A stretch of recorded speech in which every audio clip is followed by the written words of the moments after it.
Good morning. Alarm set করাই ছিল সকাল 6:30-তে, কারণ আজ 8:45-এর মধ্যে আমাদের পিক আপ লোকেশনে পৌঁছতে হবে। আজ আমাদের ট্যুর কাজবেগি, আনাউরি, গুদাউরি। আজ প্রায় 12 ঘন্টার লম্বা জার্নি, তাই ঘর থেকেই টুকটাক কিছু খাবার সঙ্গে নিয়ে নিলাম, কিছু ড্রাই ফ্রুটস, চকলেটস, বিস্কিটস, এইসব। Good morning. আজকে আমাদের সেকেন্ড ডে জর্জিয়াতে। আমরা এখন যাচ্ছি ইউরোপ স্কোয়ার হয়ে আমাদের ট্রাভেলিং এজেন্সি, ওখানে উসবা ট্রাভেলস, তাদের সঙ্গে আজকে আমাদের প্রথম দিনের ট্যুর যেটা আছে। আজকে হচ্ছে কাজবেরি, আনাউরি, গুদাউরি। সারাদিনেরই ট্যুর, সকাল 9টায় শুরু হবে, রাত্রি 9টায় শেষ হবে। তা সেখানে আমরা যাচ্ছি, চলুন দেখি কীরকম কী ব্যবস্থা আছে এদের। যাই হোক, একদম ঘড়ির কাঁটা মিলিয়ে 9টায় 20 সিটার মার্সিডিজে আমাদের যাত্রা শুরু হলো। আজ আমাদের গাইড মিস্টার রোনাল্ডো। না, পর্তুগাল বা ব্রাজিলের নন, ইনি জর্জিয়ার মিস্টার রোনাল্ডো।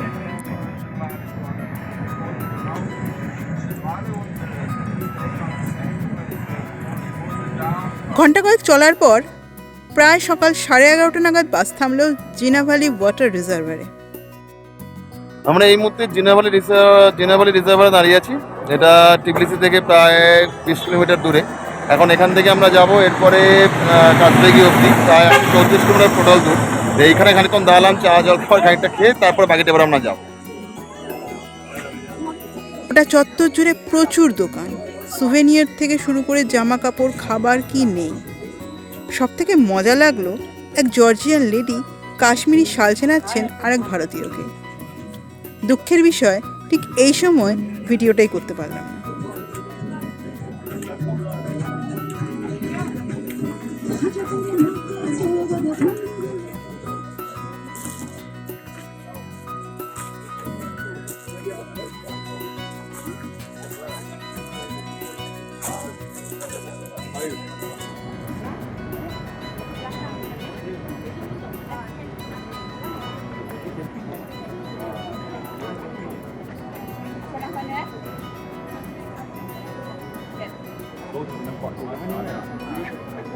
পাহাড়ে ঘেরা বিশাল বড় রিজার্ভার, জলের রং নীলচে সবুজ, অসাধারণ সৌন্দর্য যা ভাষায় প্রকাশ করা যায় না।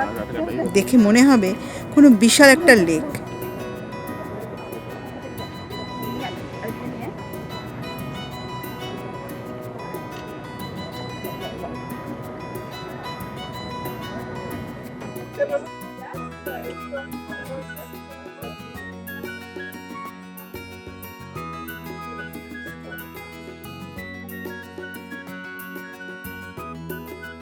উনিশশো 80-র দশকে সোভিয়েত যুগে দ্রুত বর্ধনশীল ত্রিবলিসির জন্য জল সরবরাহ করতে নির্মিত হয়েছিল এই জলাধারটি।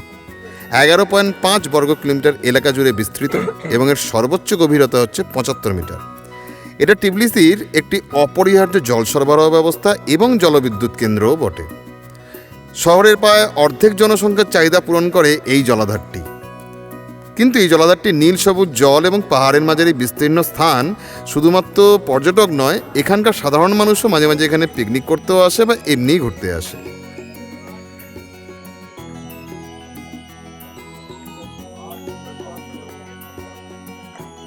যাই হোক, বেশ কিছুক্ষণ সেখানে ফটোশ্যুট করে আবার চেপে বসলাম গাড়িতে।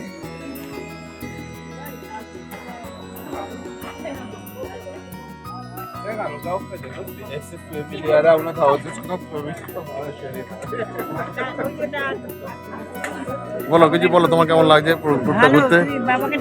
বাবাকে ডাকতে, তুমি কথা বলো না, কথা জিজ্ঞেস করছি, এমনি কথা বলো, কেমন লাগছে? জায়গাটা ভালো লেগেছে তো তোমার? বেশ। এই গাড়িটা আমাদের এই গাড়ি না, এটা নয় তো আমাদের, হ্যাঁ, B444 RU। এই হচ্ছে আমাদের গাড়ি আজকে, এইটা হচ্ছে আমাদের গাড়ি। এনারা সব আমাদের সঙ্গী।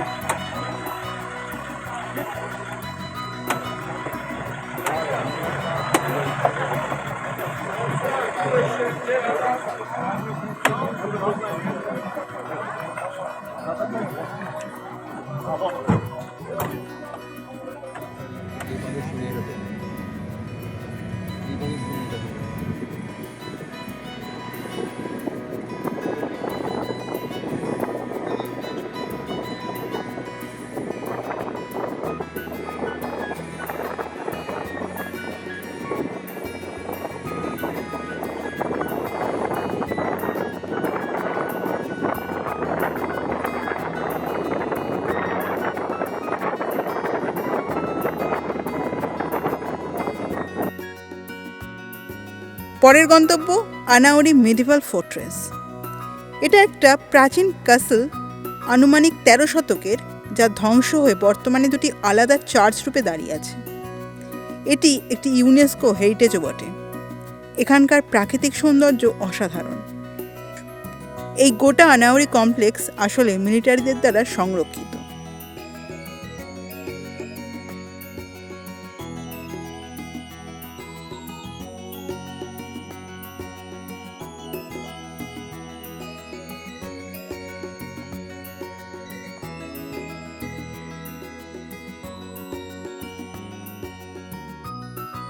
উপরে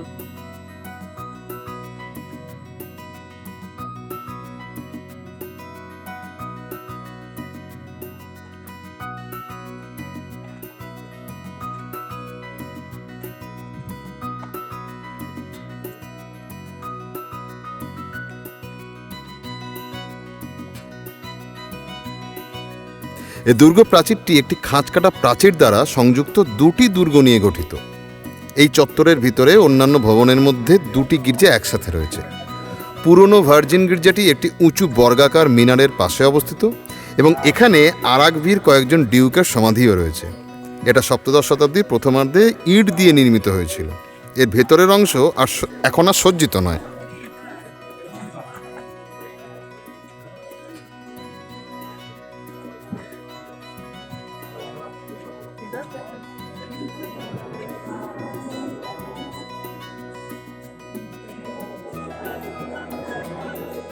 এই গির্জাটির ভেতরে মহিলা এবং পুরুষ উভয়ের জন্য ড্রেস কোড রয়েছে। কোনো রকমের খাটো পোশাক পরা যাবে না, মহিলাদের মাথা ঢাকতে হবে এবং পুরুষদের মাথায় কোনো রকমের টুপি থাকা চলবে না।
ঘণ্টাখানেক ক্যাসেলে কাটানোর পর ঘড়ির কাঁটা বলছে লাঞ্চ টাইম হয়ে গেছে। তাই গাড়ি গিয়ে দাঁড়ালো একটা রেস্টুরেন্টে। খাওয়া দাওয়া তো যে যার মতো করলোই, তবে আসল চমক তখনও বাকি। এটা জানতে হলে আপনাদের একটু ওয়েট করতে হবে, কারণ চমকটা আমরা পরের এপিসোডেই দেখাবো।